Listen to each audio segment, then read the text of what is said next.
Hello everybody, I'm Emily, the teen librarian at the Tewksbury Public Library, and today we are going to make your own candy jar. So the things that you should have: terracotta jar. What's most important for this is that all of your pieces match. So you can do this in any size you want, as long as your pot matches your jar and matches your top. So the pot is actually going to be the bottom of your jar. Then you're going to get a glass bowl. Again, any size will work as long as it sits right on top of that jar like that. Okay? And finally, you're also going to have a terracotta planter, like the actual bottom plate, I guess, for underneath the planter typically. And as long as it completely covers the top of this jar, you will be all set. Some other things you'll need: this is just a wooden ball that you can get at any craft store that is going to sit right on top of your planter, so you have anything to pick up your cap with. You can also get, I'm using for the glue, the E6000 industrial glue, but you should be able to use a hot glue gun as long as you have a sturdy glue. If you have this and you can get this, that would be great, because this is how your jar is going to attach to the top of your planter, so you want that to be really sturdy. You're also going to need a plate, a paintbrush, and some paint, depending on what color you want your jar to be. We're going with the Halloween theme, of course, because it's October. So once you've peeled off all of your stickers, you can start painting. The very important piece is, let me grab some tape real quick. Oh, maybe we don't have any up there. All right, hang on one second. Okay, so one of the important things is to make sure you use some tape. I'm going to use washi tape. You can use duct tape or any type of tape, as long as you line the inside of this planter, because this part is going to touch your candy, so you really want to make sure that no paint is on there. So I'm going to line up this whole thing. So like, that's the first piece. I'm going to make sure it's covered the whole way around, because remember, you can always add more paint to the edges that may be missing something, but you can't go back and take paint off the inside. Do one more piece. There we go. So right now, the inside is all covered with tape, and there's a little bit on the outside, but that's okay, because then it'll just be, when I peel it off, I can just paint with a smaller brush around the edge. So we're gonna paint both of these pieces black, because that's what I'm choosing for style, but you can do whatever color you like. You can, it doesn't necessarily have to be a Halloween candy jar. It can be any type of thing you want, and depending on the type of paint, you may need to do 2 layers. So like this first layer of the black, you can kind of see that orange through there. So we're definitely gonna go back and do another layer, because we don't want that, unless that's the design you would like. That's the kind of fun thing with this. You can make it any way you'd like. So I'm gonna let that continue drying, pour some more paint, and get started on our jar. So if you'll notice, typically for these kinds of planters, there's a hole in the bottom. That will not matter for our craft, because your jar is gonna cover it. So you can just paint around that. And when you get them, they may have stickers on the bottom, things like that. You can just peel those right off. It's less important to peel the sticker off of the planter itself, like the jar, because it'll be covered by your candy bowl. However, the top piece you may see more. So it's up to you what you do with it.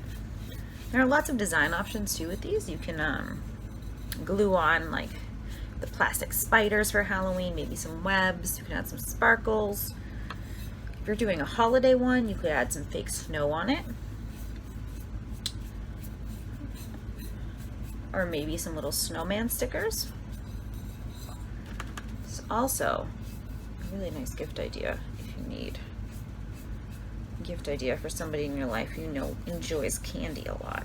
Now this bottom piece, you'll notice this is not taped. That's because it's the bottom that's going to touch whatever surface your candy jar is sitting on.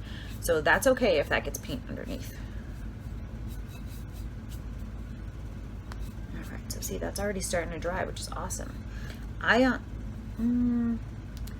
For now, because it's starting to dry, I can touch it here because it's dry.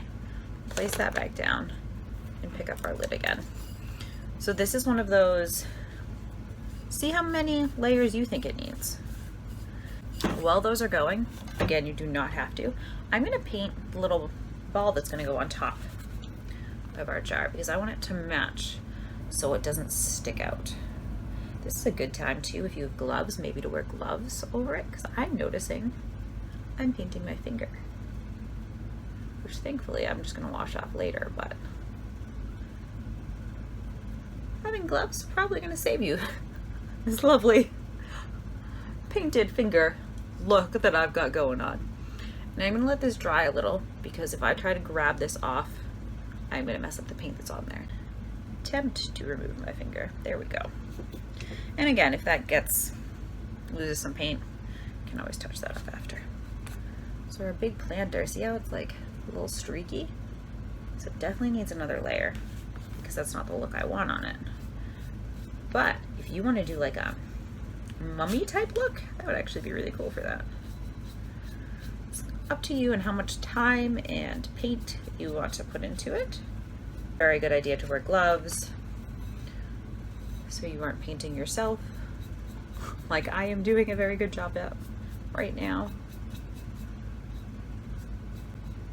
I'm going to give that fun dry spot on it, hopefully, and not paint myself some more, and let that one dry some more.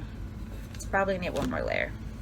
Chicken on our top. Again, this is only one layer so far, but it's very orangey. And that's not how I want it to look. I'm noticing. I don't know if the top's going to let me do anything else. It seems to really be sucking in that paint very well. Let's see if we can get around there. So remember, there's going to be a little bit of a waiting period after this because we want to make sure that this is fully dry before we try to attach the ball that we painted on top. I'm going to let that finish drying. Everything else is pretty dry. Once this bottom piece, our planter, is fully dry, the top's still a little wet. So we're going to wait until that's fully dry. Once it is, we're going to add our bowl on top. I would also suggest cleaning out your bowl because typically they've been sitting on the shelf and they might be a little dirty inside. So we're going to do that real quick. I will be okay. So now our bowl is nice and clean. No store dust left inside, which is very nice. It looks like we are mostly dry on top. I'm going to give that a minute just so it's completely dry. While that is, I'm going to start peeling off this tape. Notice that's the color we started with.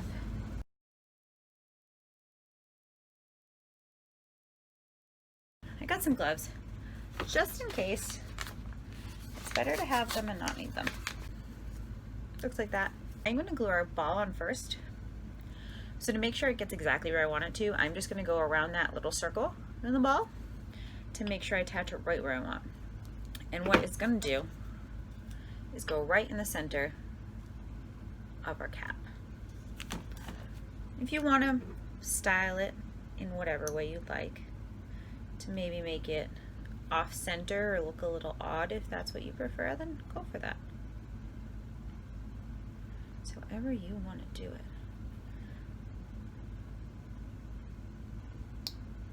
There we go. Okay. Just a heads up, this stuff is quite stinky. And this is the waiting part. So we have it on where I would like it. I moved it around a little bit. It needs to stay and dry. You'll notice like once you put it on, it doesn't immediately stick. You can move it around. We're using the same glue.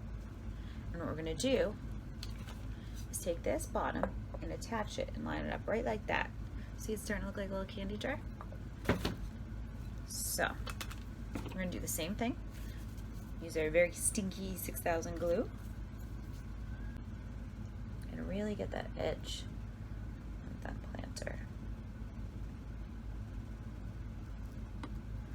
Stick it around. There we go. Now it doesn't feel like it's teeter-tottering quite as much. You know, just make sure you wipe up. We can always clean it off later, right? So we can always continue to clean out the jar later. So see how it's on? We're gonna leave that very stinky glue alone for about 6 hours and see how it does. So we're gonna let that dry, and I will see you in 6 hours-ish. Hello everybody, welcome back. So we've waited 4 hours and our jar is nicely attached. So when you're all done, it'll look something like this. And this is our top, which fits perfectly on. And you can fill this lovely bowl with some candy. You can also decorate. I'm going to decorate some more. And then there will be a picture floating real soon of our finished result. Thank you very much for joining us. If you choose to make your own candy jar that looks like this or any size of this, make sure you send us a picture and let us know.